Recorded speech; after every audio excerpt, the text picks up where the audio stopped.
না না, কোনো কোটা থাকবে না, কোনো কোটা থাকবে না তাদের। এই কর্মসূচি আমরা বিগত 6 মাস ধরে, 6 মাসে ডিসেম্বরের পর থেকে অধিদপ্তরের কার্যক্রম থেকে শুরু করে জুলাই যোদ্ধা এবং শহীদ পরিবারদেরকে আমরা সর্বোত্তম গুরুত্ব দিয়ে মন্ত্রণালয়ে সার্বক্ষণিকভাবে এই তাদের যেই অনুদান এবং তাদের প্রক্রিয়া সম্পন্ন করার চেষ্টা করছে। এক্ষেত্রে যাচাই বাছাই প্রক্রিয়াও সম্পন্ন হচ্ছে। অনেক রকমের অভিযোগ আমরা পেয়েছি বিভিন্ন জায়গা থেকে, সেগুলিও জেলা প্রশাসক পর্যায়ে যাচাই বাছাই হচ্ছে। আপনাদের যদি জানতে আর কোনো বিষয়, আপনারা তো কি অনুদান দিয়েছেন এবং জুলাই যোদ্ধাদের জন্য, শহীদ এবং তাদের পরিবারের জন্য এই অনুদানের কথা এখানে লিখিতভাবে বললেন। যে জুলাই গণ অভ্যুত্থানের যে মাস চলছে, এখানে আপনাদের নতুন কোনো কর্মসূচি আছে কিনা মুক্তিযোদ্ধা মন্ত্রণালয়? মুক্তিযোদ্ধা মন্ত্রণালয় থেকে আমরা জেলা প্রশাসক পর্যায়ে 5ই আগস্ট সারা দেশব্যাপী জুলাই যোদ্ধা এবং শহীদ পরিবারদেরকে সম্বর্ধনা দেওয়া হবে। জেলা স্মৃতিস্তম্ভ আমরা প্রতি জেলায় স্মৃতিস্তম্ভ তৈরি করা হচ্ছে। আর রাস্তার মধ্যে আমরা মেমোরি স্ট্যাম্পস তৈরি করছি, স্ট্রিট স্ট্যাম্প তৈরি হচ্ছে। এটাও সব মুক্তিযুদ্ধ মন্ত্রণালয়ের থেকে এই কার্যক্রমগুলি চলমান রয়েছে। কারা? অনলাইনে সবার, এরপর থেকে সব অনলাইনেই যাবে, তাদের জন্য MIS তৈরি করা হচ্ছে।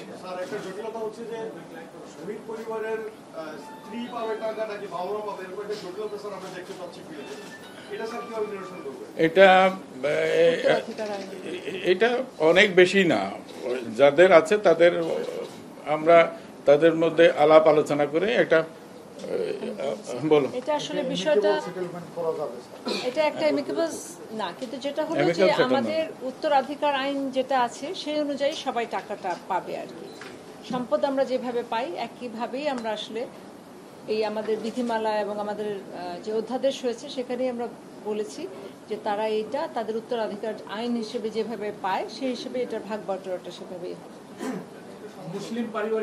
মুসলিম পারিবারিক আইন, জি, যেটি মুসলমানদের জন্য। 11 জন তো আবার অন্য ধর্মের, হিন্দু ধর্মাবলম্বীও মারা গেছেন, শহীদ হয়েছেন, ওনাদেরটা ওনাদের আইন অনুযায়ী হবে।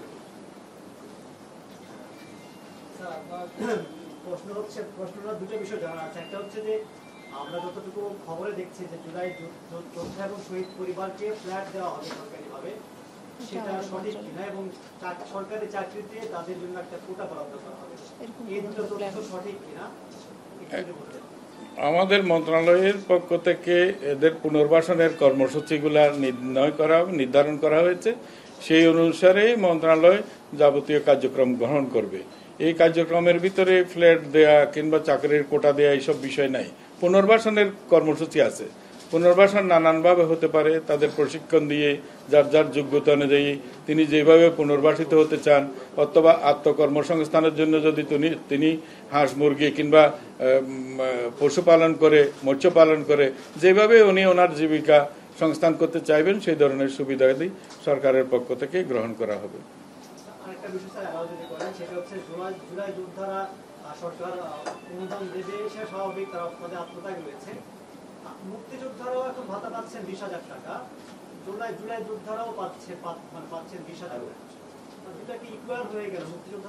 টাকা। মুক্তিযোদ্ধাদের প্রসঙ্গটা এখানে না আসাই উচিত। মুক্তিযোদ্ধারা মহান, তাদের অবদান এটা অনস্বীকার্য, এটা সার্বজনীনভাবে চলবে, এটা নিয়ে এইখানে এই প্রসঙ্গটা আসা ঠিক নয়।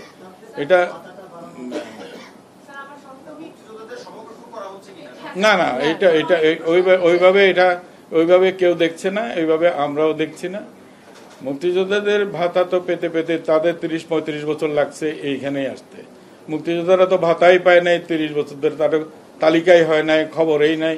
2005 সালে শহীদের তালিকা হয়েছে, এগুলো সব রেকর্ডের। তাহলে এত বছর ধরে হইল না কেন? আমি মুক্তিযোদ্ধার প্রসঙ্গটা এখানে আনতে চাচ্ছি না, এটা জুলাই যোদ্ধাদের ব্যাপার, আমরা এই প্রসঙ্গেই থাকি, এটা ভালো হবে।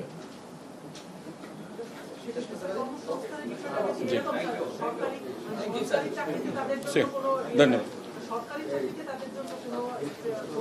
না না কোনো কোটা থাকবে না, কোনো কোটা থাকবে না, তাদের যোগ্য অনুসারে আমরা দেবো। এটা তো অনেক বেশি না, মাত্র সামান্য কম।